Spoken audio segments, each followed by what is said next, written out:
રાજકોટના જસદણ નગરપાલિકાના ward number 1ના મહિલા સદસ્યના પતિ અને પ્રતિનિધિ હરેશ ઠોળિયા પર જીવલેણ હુમલો થયો હતો।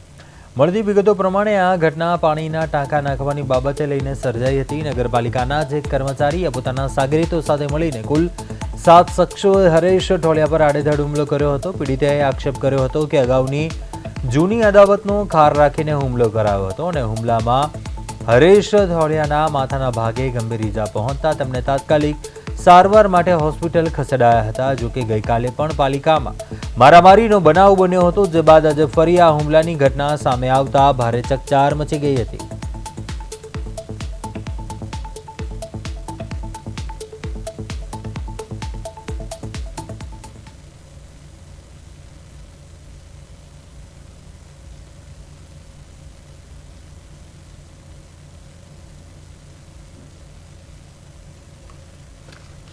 मैं 2 દિવસથી પાણીનો ટાંકાનું કીધેલું હતું, તો અમારા વિસ્તારમાં પાણીનો થોડો પ્રશ્ન છે। હું વારંવાર રજૂઆત કરું તો કોઈ ધ્યાન દેતું નથી। કર્મચારીઓને મારી સાથે આમ વ્યક્તિગત તકલીફ હોય ને એવું લાગતું હોય, એટલે મેં આજે વાત કરી કે ભાઈ આ રીતની છે, તો 1.5 દિવસથી તમે પાણીનો ટાંકો એક નથી આપી શકતા, તો પ્રજા હેરાન થાય છે।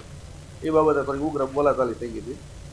તો એ લોકોએ પછી ઓફિસમાં તો સાહેબે બોલાવીને વાતચીત કરી લીધી ને 4 વાગ્યાનું કહી દીધું ટાંકાનું। પણ હું જ્યારે બહાર નીકળતો હતો ઘરે જવા માટે, ત્યારે આ લોકો ગ્રાઉન્ડમાં જ ઊભેલા 7-8 જણા અને આવીને ઝપાઝપી કરી લીધી।